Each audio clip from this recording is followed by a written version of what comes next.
Assalamualaikum warahmatullahi wabarakatuh.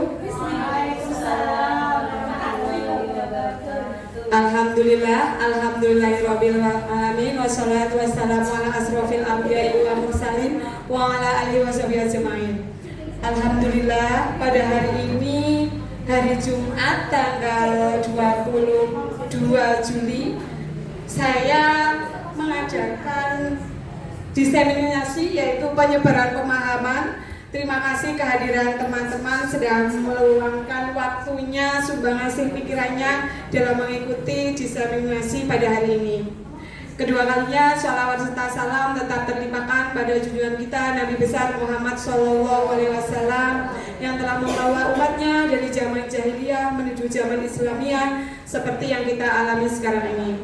Ketiga kalinya terima kasih lagi ya Bu Hani sudah meluangkan waktunya, juga teman-teman semuanya. Mohon nanti kerjasamanya kita kolaborasi ya, bisa sharing juga. Tidak hanya di sini, saya minta maaf sebelumnya tidak menggurui juga, dan saya hanya menyampaikan transformasi pengetahuan yang saya dapat dari JGP, dan itu nanti bisa kita sharingkan. Tidak harus sesuai dengan apa yang saya sampaikan.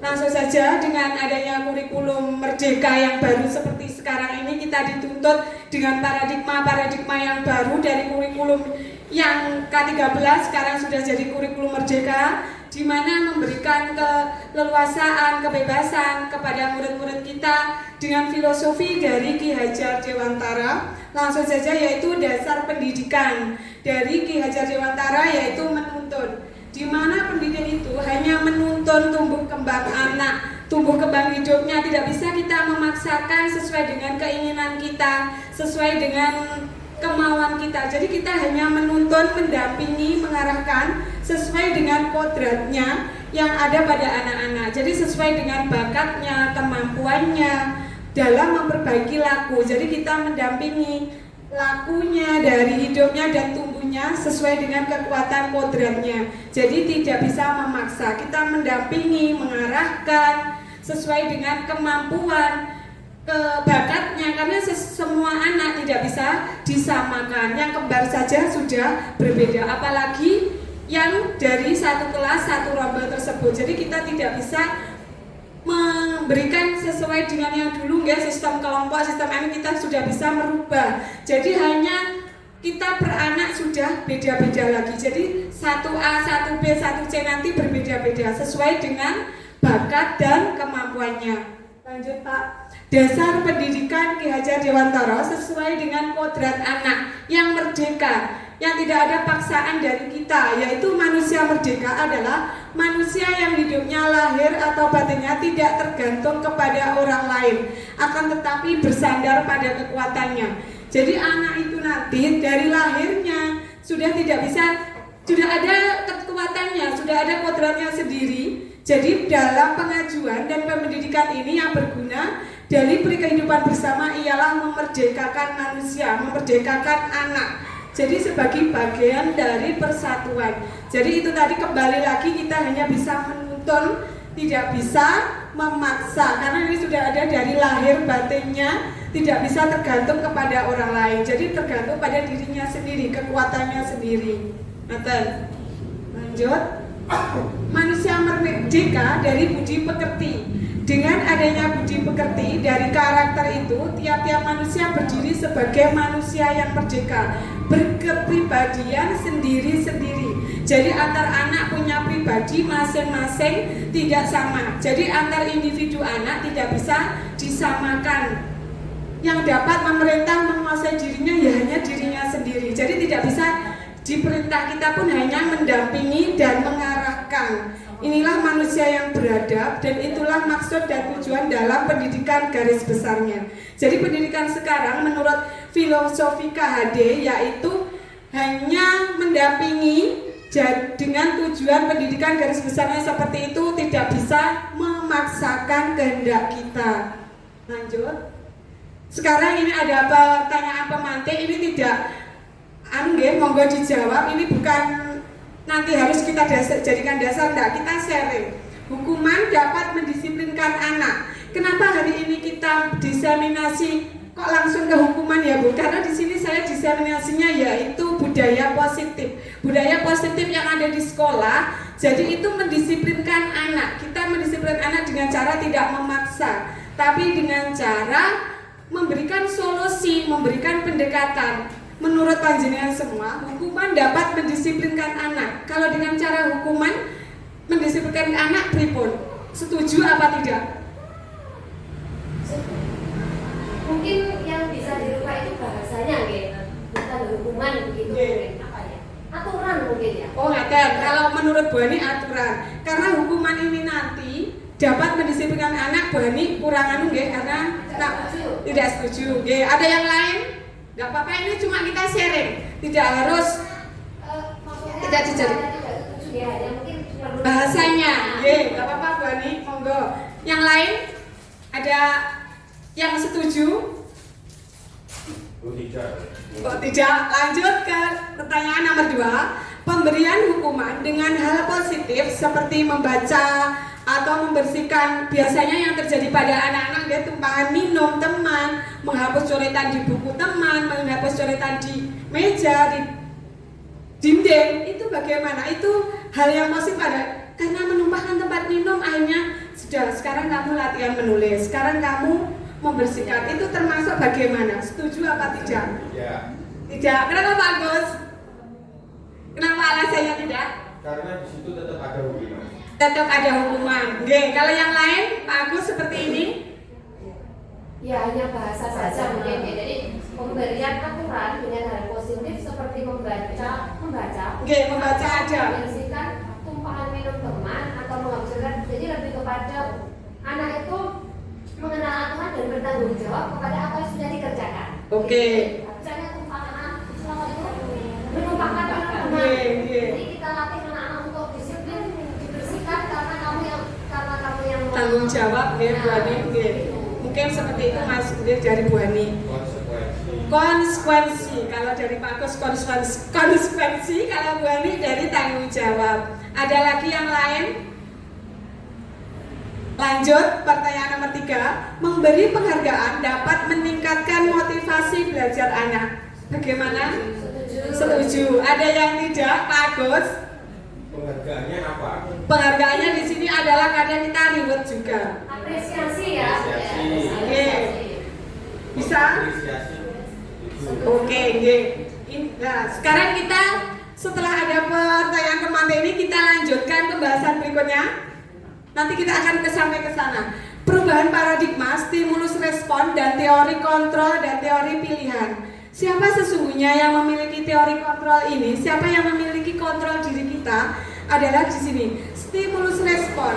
Kita mencoba mengubah orang agar berpandangan sama dengan kita. Itu tidak bisa, karena kita tidak bisa memaksakan kehendak kita mengubah orang agar berpandangan seperti kita. Itu tidak bisa, tapi ada teori kontrol, teori pilihan. Gimana kita berusaha memahami pandangan orang lain tentang kita. Jadi kita hanya berusaha memahami pandangan, tidak bisa mengubah perpandangan sama dengan kita, tidak bisa, tapi bisanya hanya memahami pandangan orang lain. Lanjutnya yaitu stimulus respon di sini. Berperilaku buruk dilihat sebagai suatu kesalahan. Di sini tidak bisa kita langsung menyimpulkan kenapa anak berbuat salah, kenapa anak berperilaku buruk, apakah yang terjadi. Itu ada motivasinya. 1, bisa juga karena kasih sayang yang kurang. 2, minta perhatian. 3, mungkin karena dia penguasaan. Penguasaan di sini adalah setelah dia bisa mengerjain temannya, mengganggu temannya, ada kepuasan tersendiri. Itu juga ada. Jadi motivasinya kita lihat dulu. Kenapa anak berperilaku buruk? Jadi semua perilaku memiliki tujuan. Ini bukan ujian ya, minta maaf, ini mempunyai tujuan. Jadi anak melakukan perilaku buruk, perilaku negatif, tidak bisa kita langsung menyimpulkan karena itu kesalahan. Itu mempunyai tujuan. Yang ketiga, orang lain bisa mengontrol saya. Itu tidak bisa juga, karena yang bisa mengontrol diri kita adalah diri kita sendiri. Jadi kita harus berpegang pada pribadi. Kembali lagi ke tadi filosofi KHD, yaitu sesuai dengan kepribadian kita. Saya bisa mengontrol orang lain. Kembali lagi ke atas, tidak bisa, karena tidak bisa mengontrol orang lain, karena orang lain juga akan ngontrol dirinya sendiri. Pemaksaan ada pada saat bujukan gagal. Nah, disinilah dari kesalahan anak-anak tadi berperilaku buruk, kita tidak bisa memaksakan kehendak kita kalau itu adalah perilaku yang buruk. Kita pelan-pelan dengan melalui pendekatan, melalui pendampingan. Jadi kita tahu alasannya apa, motivasinya apa anak melakukan perilaku buruk. Kolaborasi akan menciptakan pilihan-pilihan baru. Dengan kolaborasi dengan anak, dengan kolaborasi dengan kita rekan sejawat akan menimbulkan pilihan-pilihan. Kenapa ya seperti ini? Jadi kita tahu anaknya alasannya kenapa melakukan kesalahan seperti ini, kenapa. Kita jadi tahu dengan melakukan pendampingan dan pengarahan juga. Lanjut. Apakah makna disiplin? Makna disiplin di sini yaitu berasal dari bahasa Latin yang artinya belajar, di mana berdisiplin adalah proses. Jadi berkesinambungan, tidak bisa langsung to the point. Makna asal dari kata ini berkonotasi dengan disiplin diri dari murid-murid. Jadi disiplin di sini di sekolah. Disiplin diri membuat orang menggali potensinya menuju sebuah tujuan. Ini tadi disiplin adalah sebuah proses, sebuah berkesinambungan dalam mencapai tujuan pembelajaran, tujuan dari filosofi KHD. Kenapa? Karena biar mereka dihargai, biar mereka bisa kembali ke kelompok kelasnya, ke kelompoknya dengan kekuatan yang positif.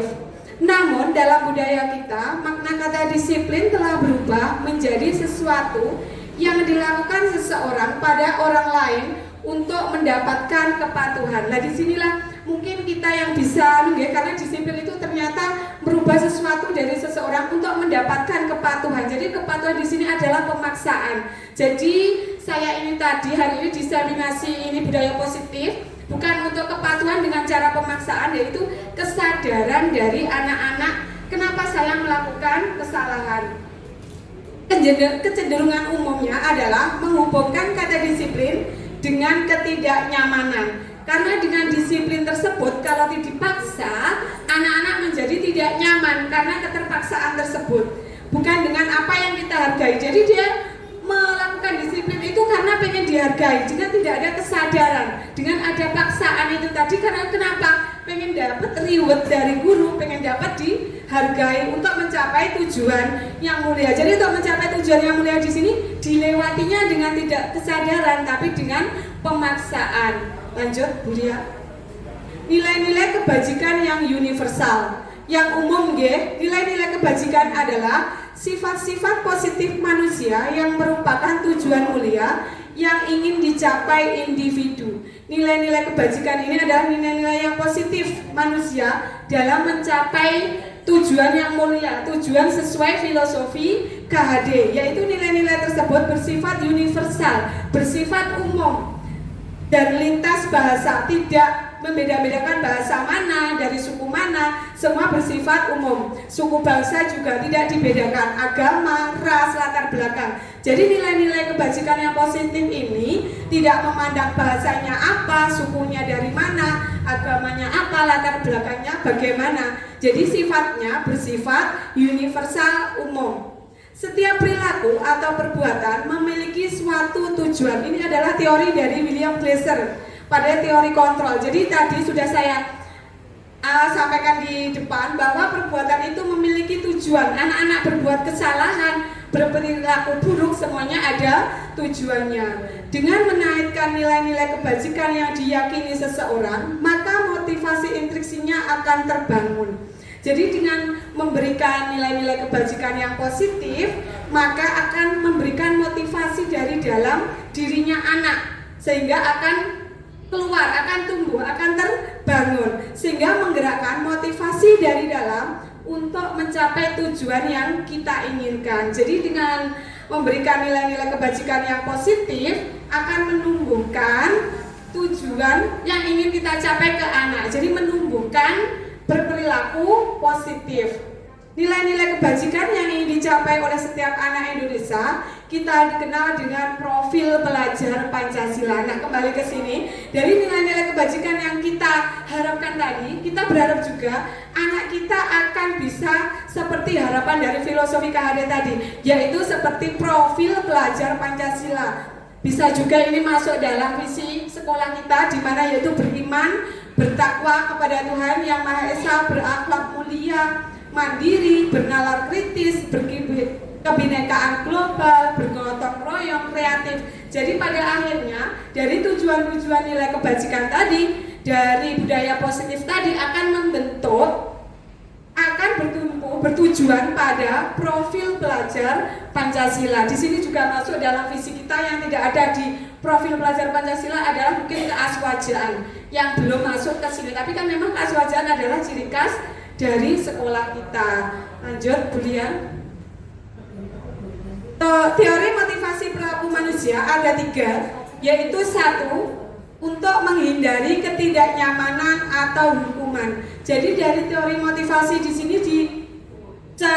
dicanangkan, ditumbuhkan, dibuat karena untuk menghindari ketidaknyamanan, menghindari hukuman dari anak. Apa yang terjadi jika saya salah, jika saya melakukan? Makanya menghindari anak dari ketidaknyamanan, menghindari dari hukuman. Tadi yang ada pemantik, hukuman kan tidak bisa diberikan. Karena kenapa? Biar anak nyaman. Untuk mendapatkan imbalan dari orang lain ini loh. Ini tadi kan ada penghargaan, reward, apresiasi. Jadi ini juga tidak bisa diberikan secara terus-menerus. Ternyata penghargaan itu pun reward juga tidak bisa kita berikan secara kontinu. Kenapa? Ini nanti ada alasannya, nggih. Lanjutnya yaitu yang ketiga, untuk menghargai diri sendiri. Saya ingin menjadi orang seperti apa setelah melakukan kesalahan. Jadi setelah anak melakukan kesalahan, kita mungkin bisa berkomunikasi. Kamu ingin seperti apa?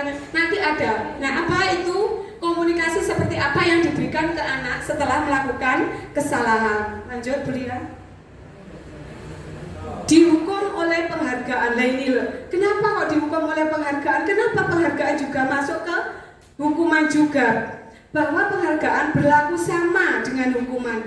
Dalam arti meminta, membujuk seseorang melakukan sesuatu untuk memenuhi suatu tujuan tertentu dari orang yang meminta atau membujuk. Jadi setelah kita memberi reward, memberi penghargaan, apresiasi anak, jadi akhirnya kayak kecanduan. Saya seperti ini, kenapa? Biar dapat jempol dari bu guru, biar mendapat apresiasi, penghargaan. Ternyata itu pun tidak bisa dilaksanakan dengan secara kontinu. Dorongan eksternalnya akan ada faktor ketergantungan. Ini tadi ketergantungan dari anak. Beberapa dampak dari pemberian penghargaan. Mungkin dari kalau kelompok A memang masih bisa ya, karena mungkin anaknya memang belum bisa memahami arti perintah. Jadi kalau kita kasih seperti reward, apresiasi. Tapi kalau yang sudah B besar, yang sudah mau kelas 1, mungkin ini bisa diterapkan ya, tidak ada salahnya kita coba komunikasi dengan anak dari hati ke hati.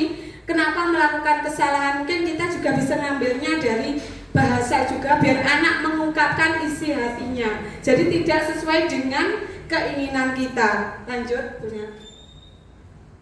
Dihukum oleh penghargaan karena penghargaan menurunkan kualitas. Jadi tidak memberi kesadaran ke anak. Jadi anak itu berbuat baik, menghindari berperilaku buruk karena ingin mendapatkan penghargaan. Penghargaan mematikan kreativitas. Jadi anak jadi takut makan apa-apa loh. Aku kok terus gak jadi reward dari bu guru, tidak diacungi jempol. Mau melakukan apa-apa jadi takut salah. Karena kenapa itu tadi? Mematikan kreativitas anak. Penghargaan mengurangi motivasi intrinsik. Jadi anak tidak termotivasi dari dalam dirinya. Anak sudah ingin mendapatkan penghargaan dari apresiasi dari guru. Lanjut. Bentuk program kebajikan apresiasi ini bentuknya seperti ini. Dalam memberikan apresiasi, memberikan pengakuan ke anak, perlu diingat dari 1, yaitu beri pengakuan secara khusus. Jadi secara pribadi anak langsung. Yang kedua, beri pengakuan secara pribadi sudah berkesinambungan. Beri pengakuan kepada semua murid. Kadang kita juga memberikan satu penghargaan kepada satu kelas setelah mungkin berdoa, setelah melakukan anak satu kelas sesuai dengan Harapan kita bisa memberikan penghargaan kepada semua murid, memberikan pengakuan secara konsisten, secara kontinu, secara terus menerus. Jadi kita tetap memberikan penghargaan juga tetap, tapi di mana mungkin setelah melakukan kegiatan yang hal positif, jadi anak yang tadi berperilaku negatif tidak langsung kita menyalahkan dulu, kita melihat motivasinya apa, tujuannya apa. Fokus pada proses yang kelima, yaitu proses dari itu tadi, anak berbuat kesalahan, anak berbuat yang itu tidak sesuai dengan keinginan kita, tidak sesuai kesepakatan kelas, tidak sesuai aturan kelas. Di sini adalah proses dalam pembimbingan anak. Lanjut, Bulia. Perbedaan hukuman dan konsekuensi. Di sini ada kasus 5 kasus. Kita sebagai guru bagaimana? Contohnya yaitu, jadi setelah anak mencubit teman, kita memberikan kegiatan atau hukuman atau ini nanti masuk hukuman atau konsekuensi. Lompat kaki 1 mengelilingi halaman. Jadi setelah mencubit teman, menurut panjenengan ini masuk hukuman apa konsekuensi? Hukuman. Yang pertama, hukuman. Ada yang konsekuensi?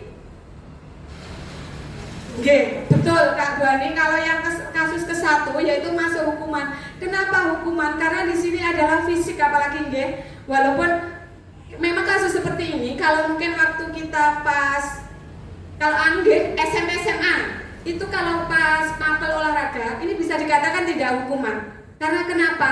Mapelnya olahraga. Mungkin kalau kita pas pagi senam itu bisa juga waktu mau masuk kelas dengan lompat kaki 1 itu kan sebenarnya hal yang biasa.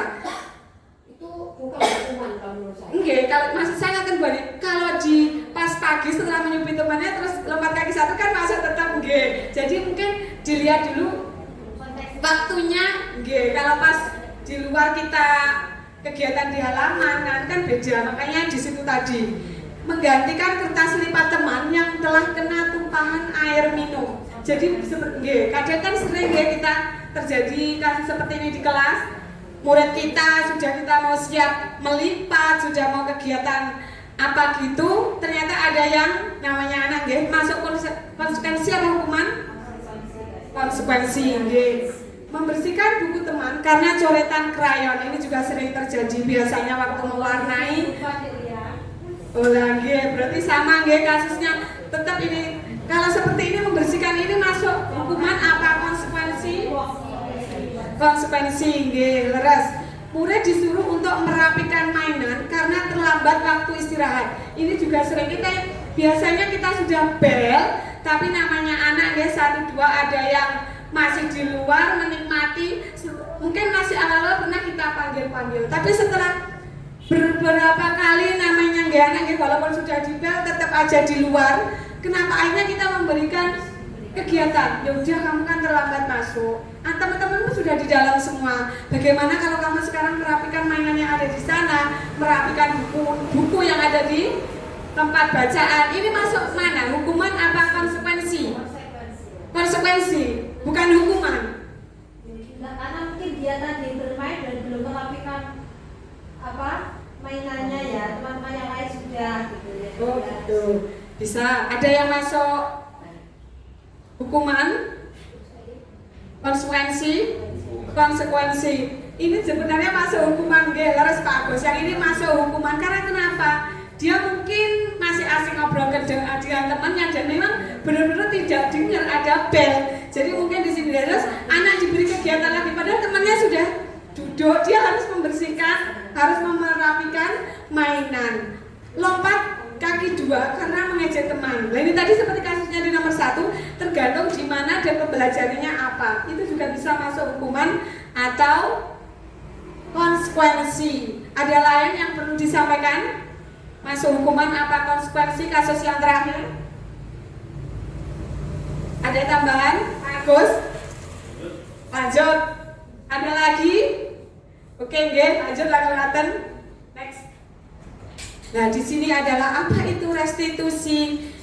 Restitusi adalah proses menciptakan kondisi bagi murid untuk memperbaiki kesalahan mereka. Nah, ini tadi sudah saya katakan, terus endingnya mengerucutnya dari budaya positif ini adalah restitusi ini tadi. Restitusi adalah proses menciptakan kondisi bagi murid dalam memperbaiki kesalahannya untuk mereka kembali ke kelompoknya, kembali ke kelasnya setelah ada memperbaikan kesalahan dengan karakter yang lebih kuat. Nah ini tadi loh, dari kesadarannya. Jadi anak kembali ke kelas, kembali ke kelompoknya, bukan karena paksaan kita, bukan karena pengen dihargai, tidak, tapi dengan kesadarannya apa itu salahnya.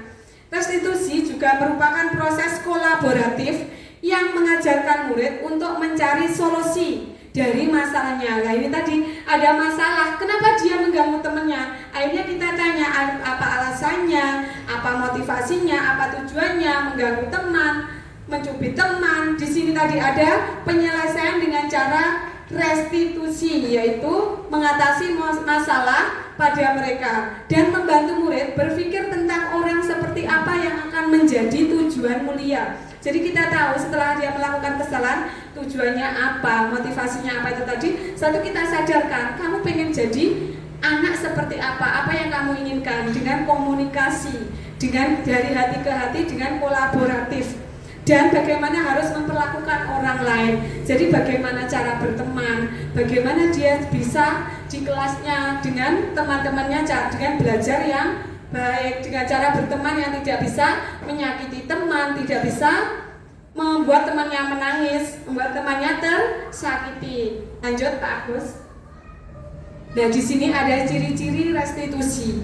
Restitusi adalah bukan untuk menebus kesalahan. Jadi tidak untuk menebus kesalahan, tapi untuk belajar dari kesalahan, dari proses kenapa dia berbuat salah. Jadi penyelesaian dengan cara restitusi di sini adalah tidak jangan menebus kesalahan, tapi dengan belajar dari kesalahan, memperbaiki hubungan antara murid, guru juga dengan temannya tadi. Jadi kolaboratif, tawaran. Nah ini tadi loh, kita memberikan pilihan-pilihan, tawaran-tawaran, bukan paksaan sesuai kehendak kita. Jadi setelah anak berkonflik dengan berperilaku negatif, kita memberikan kesadaran tadi untuk belajar dari kesalahan dengan menawarkan solusi, menawarkan pilihan-pilihan, jadi tidak dengan paksaan.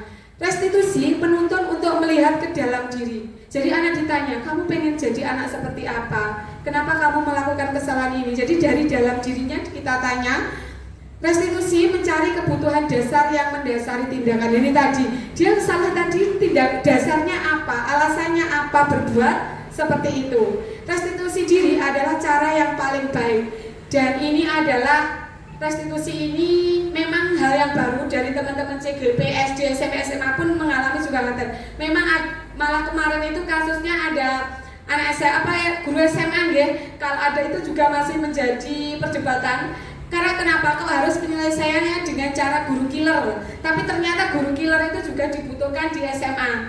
Kalau kita mungkin karena di jenjang TK ini cuma selingan aja. Kalau kita di TK kan memang tidak ada seperti itu. Kita kan perlu pendampingan. Memang kan contoh tauladan dari kita. Restitusi ini tadi fokusnya pada karakter. Makanya kembali lagi kita ke karakter anak biar dia sadar dengan kesalahannya.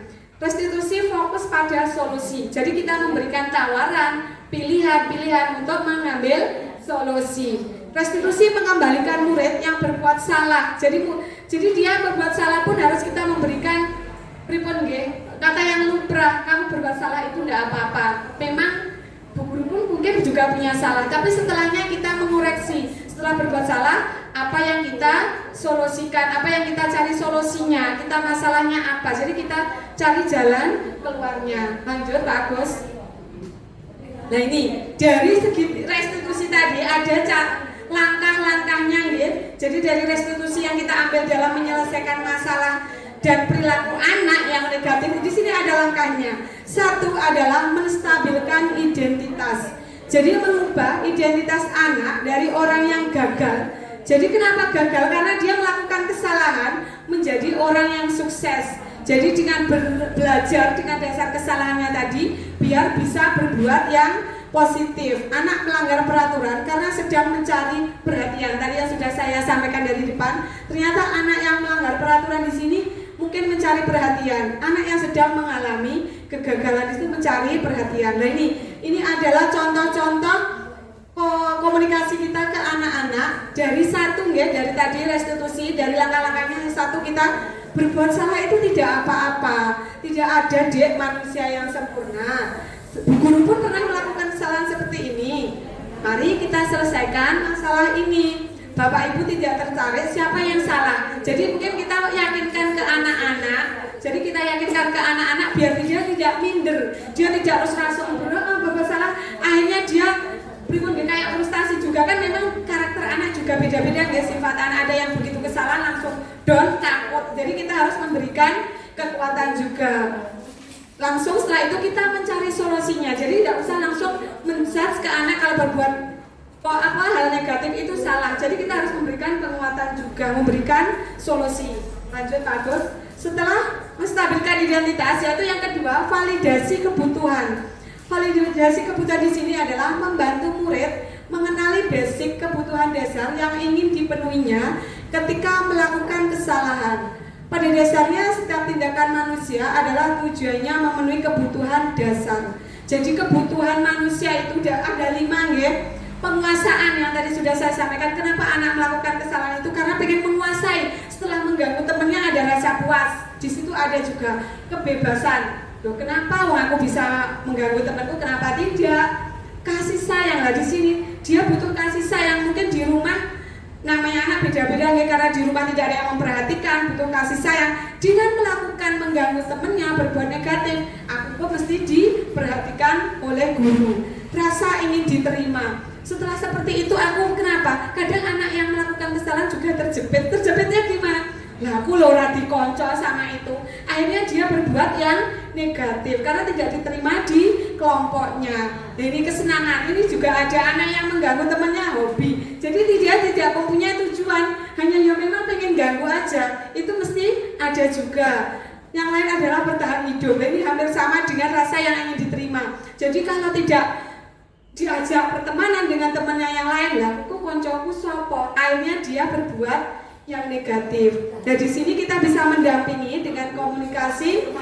Kamu ya betul Bu Ida, survival. Kamu bisa saja melakukan hal yang buruk, tapi kamu tidak melakukannya kan. Jadi kita memberikan penawaran, memberikan pilihan. Kamu sebenarnya bisa loh berbuat, tapi kan kamu tidak melakukannya. Jadi kita memberikan motivasi. Kamu pasti punya alasan lah di sini tadi. Kita mau bertanya, apa alasannya kamu melakukan seperti itu? Mengapa? Apa? Kenapa? Alasannya apa? Apa penting bagi kamu? Terus kenapa itu tadi dia penting apa tidak? Kamu boleh tetap berusaha menjaga sikap. Tambahkan sikap yang lain yang baru. Jadi kita memberikan gambaran ke anak, kalau seperti ini tidak baik, yang seperti ini baik. Kamu pilih yang mana? Jadi anak kita berikan tawaran. Kita berikan solusi. Apakah kamu bisa melakukan lebih baik lagi besok? Jadi kita memberikan penawaran kalau besok lagi bisa berbuat baik gitu. Langkah yang ketiga bagus setelah validasi kebutuhan. Yang terakhir, nggih. Jadi dari restitusi yaitu menanyakan keyakinan. Dari runtutan tadi nggih, dari 3, anak melihat kesalahan dihubungkan dengan norma sosial, dengan aturan kita di masyarakat juga. Seperti ini pas apa tidak? Dan nilai-nilai yang mendasar manusia berinteraksi dengan orang lain. Jadi dengan pertemanan itu nanti memang kita sebagai bekal anak untuk besok ke depannya, untuk masa depannya biar diterima di masyarakat. Guru berkata, ini adalah komunikasinya, apa nilai yang kita percaya di kelas. Jadi kita waktu masuk kelas ajaran baru kan kita sudah membuat kesepakatan kelas dengan anak-anak. Kesepakatannya kelas apa? Bagaimana kalau kelompok B7 alhamdulillah sudah ada kemarin dari yang masuk kelas salam, menjaga tamu. Mungkin yang lain sebenarnya juga sudah membuatnya semua.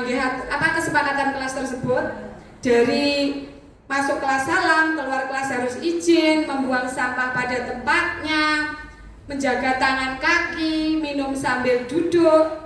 Terus ini nilai-nilai universal, nilai-nilai yang umum yang telah kita sepakati. Jadi kita kembalikan lagi setelah kita memberikan, kenapa kamu berbuat salah ini, apa tadi tujuannya apa, kenapa kamu besok bisa berbuat baik lagi enggak. Terus kita kembalikan lagi, kemarin kita sudah membuat kesepakatan kelas seperti ini, kamu lupa ya, gimana. Terus biasanya anak karena kita dampingi dengan pelan, namanya kan kita pancing ya, kita berikan tawaran, terus nanti biar dia mengungkapkan apa yang ada dalam hatinya. Kelas yang ideal itu seperti apa sih? Menurut jenengan ini kelas yang ideal itu seperti apa? Harus bagaimana? Murid cukup. Rombelnya ya Pak? Ya, yang lain? Ruangan? Sarana lengkap, nggih. Berapa pripun Bu gurunya? Ruangannya? Ruangannya memadai, nggih. Standar, nggih. Ada Bu Ja tambahan? Kompetensi gurunya harus. Alhamdulillah, nggih. Kompetensi guru. Apalagi Pak? Ada lagi Bu Hani? Dan masih banyak yang nyaman lain. digunakan untuk belajar. Laras banyak anak memang harus merasa nyaman dan sesuai dengan harapan kita ya. Kalau anak sudah nyaman itu sesuai pun kita sebagai guru memang lega juga, karena kenapa? Kalau anak tidak nyaman ya kita tidak bisa memberikan pengajaran, tidak bisa KBM karena kita bisa berikan KBM dengan baik. Betul Bu Jangge. Kamu ingin jadi anak seperti apa? Kembali lagi kita menginginkan anak sesuai dengan keinginan kita atau sesuai anak berkembang dengan bakat atau pripun? Apakah anak sesuai keinginan kita atau biar anak sesuai berkembang dengan sesuai bakatnya dengan arahan kita? Nggih, sesuai bakat.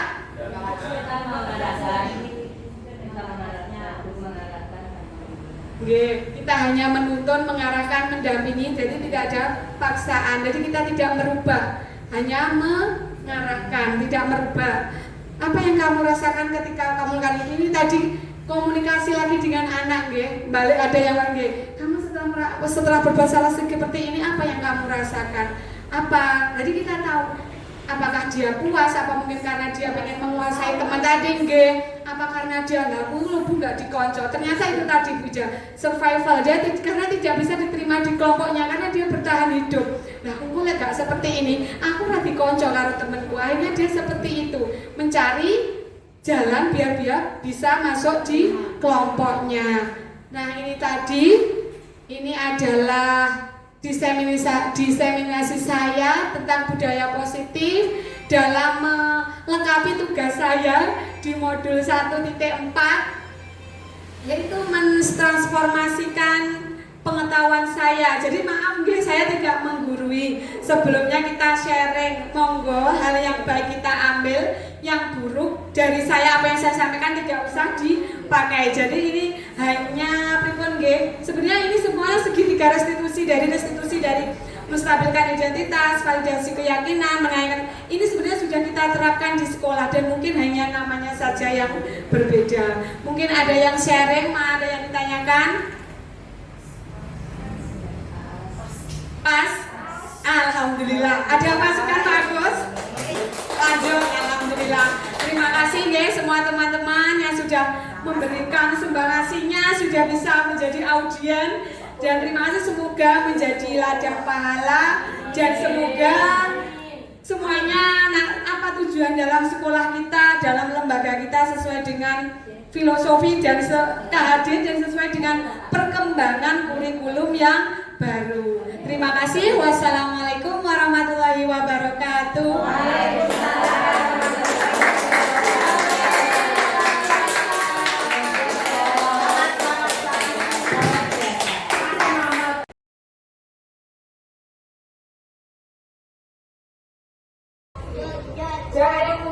Jadi kemarin hari ini kita masuk ke kelompok B berapa? B7. Kita masuk kelas, ada aturan, ada kesepakatan kelas. Biar kenapa? Biar tertib. Karena kenapa? Kayak sakarepe dhewe nanti tidak tertib, tidak jadi anak soleh, tidak jadi anak hebat. Aturan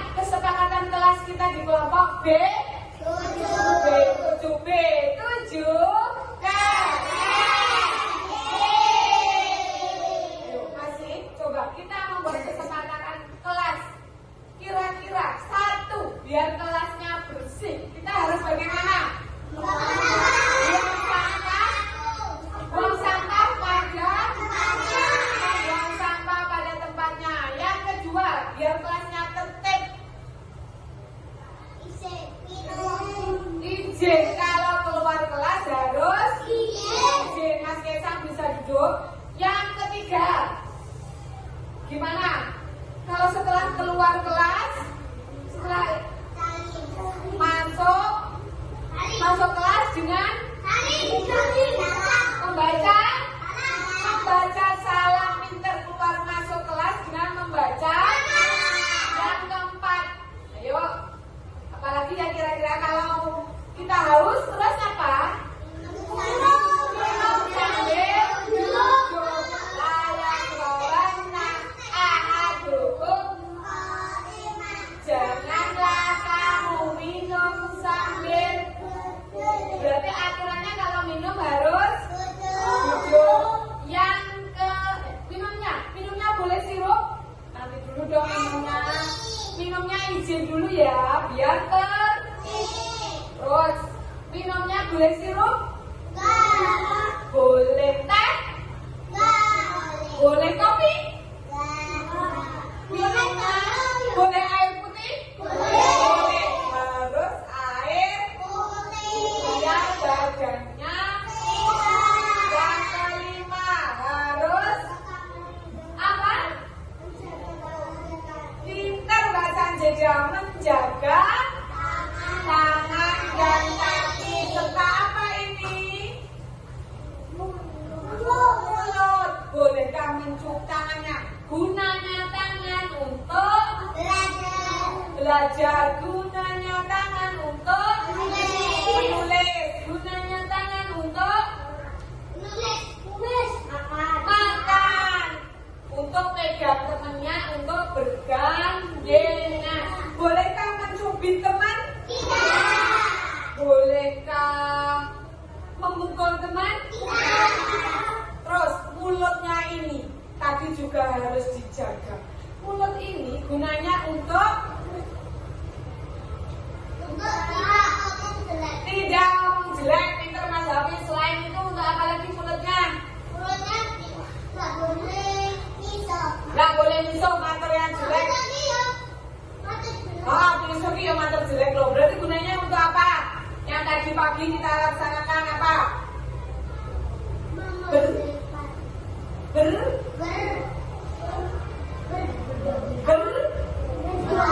Berdoa.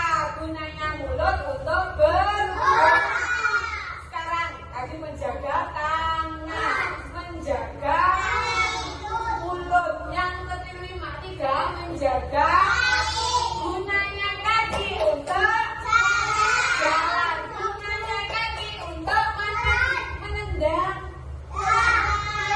Menendang? Oh, bola. Pintar Mas Hafiz. Menendang bola. Bolehkah menendang temannya? Bolehkah menyenggol temannya?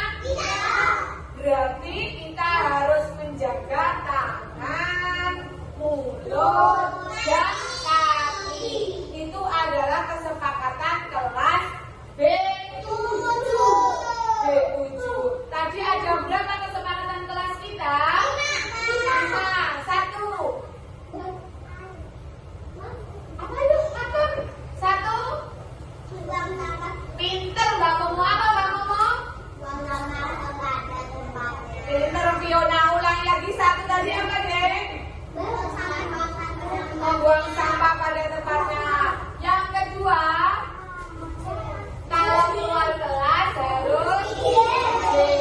Yang ketiga, pinter. Ayo Reva. Yang keras toh, nggak usah takut apa? Masa izin itu kan keluar. Kalau masuk masih pinter harus membaca salam. Assalamualaikum. Yang keempat, minum sambil duduk. Kenapa toh Bu kok minum sambil duduk? Biar sehat. Kenapa? Kalau minum berdiri, ini organ di dalam tubuh, di badan yang namanya ginjal, itu tidak bisa menyaring airnya, kotorannya dalam air putih itu. Walaupun bening itu ada kumannya juga. Makanya biar sehat dan kaki. Itu adalah kesepakatan kelas B7. Tadi ada berapa kesepakatan kelas kita? 5. 1. Apa itu? 1. Pinter Mbak Momo. Apa Mbak Momo? Pinter Fiona. Ulangi lagi satu tadi apa deh? Membuang sampah pada tempatnya. Yang kedua, kalau keluar kelas harus izin. Yang ketiga, pinter, ayo Reva. Yang keras toh, nggak usah takut apa? Maksudnya izin itu kan keluar. Kalau masuk berarti pinter harus membaca. Salam assalamualaikum. Yang keempat, minum sambil duduk. Kenapa toh Bu kok minum sambil duduk? Biar sehat. Kenapa? Kalau minum berdiri, ini organ di dalam tubuh, di badan yang namanya ginjal, itu tidak bisa menyaring airnya, kotorannya dalam air putih itu. Walaupun bening itu ada kumannya juga. Makanya biar sehat, minumnya harus dan harus membaca. Kalau mau minum tuh apa?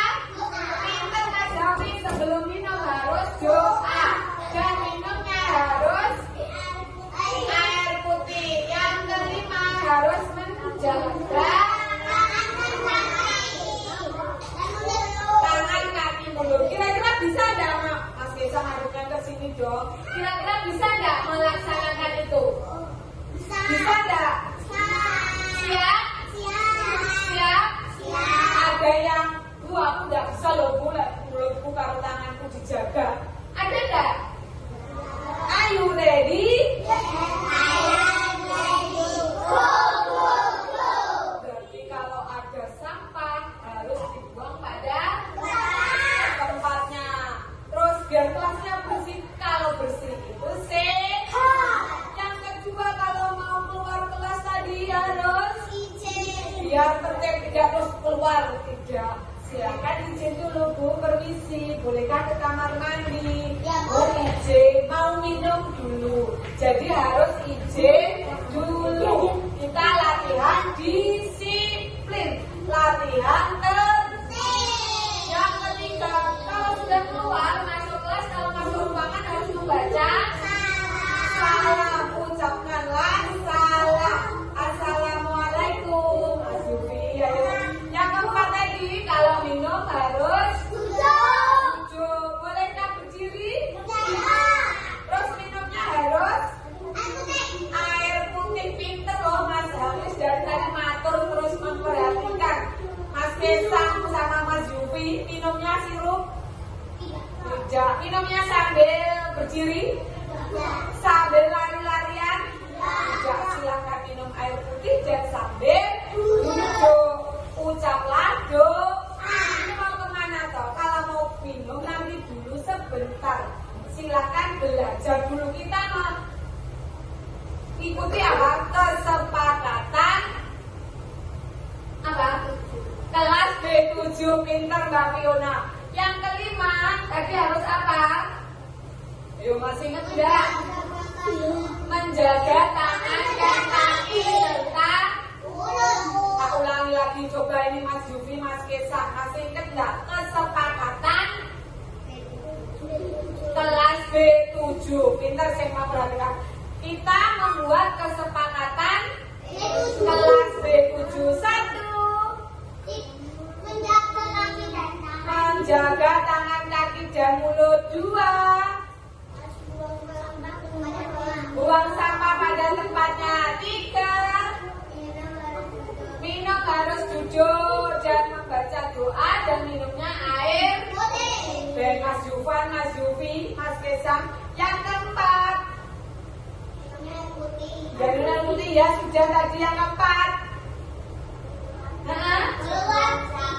keluar kelas harus izin. Yang kelima, masuk kelas harus mengucap salam. Loh Bu, lek lupa gimana? Nanti akan diingatkan Bu Titi. Siap? Siap. Tolong saling mengingatkan juga sesama teman. Minumnya sambil duduk. Kalau nggak duduk berarti tidak sehat.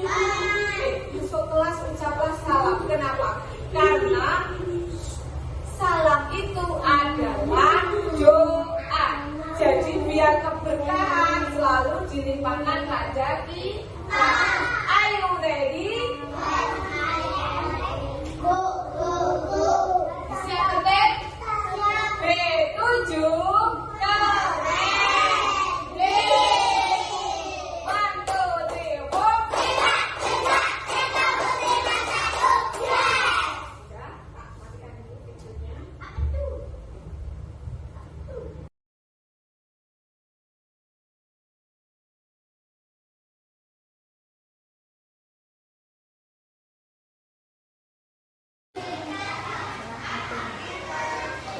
Pintar. Boleh. Sangat penting.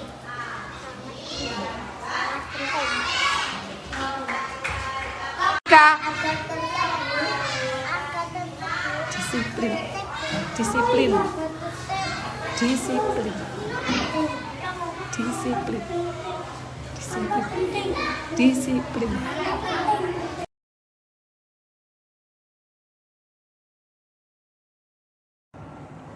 Untuk itu sekali lagi selamat kami sampaikan kepada Bu Titin yang telah melaksanakan kegiatan diseminasi berbagi praktik baik yaitu budaya positif pada kegiatan hari ini. Insya Allah kegiatan pada hari ini sangat bermanfaat bagi seluruh stakeholder yang ada di TK Muslimat 1 ini dan nanti pastinya akan bermanfaat bagi lembaga kita untuk lebih baik lagi. Demikian, wassalamualaikum warahmatullahi wabarakatuh.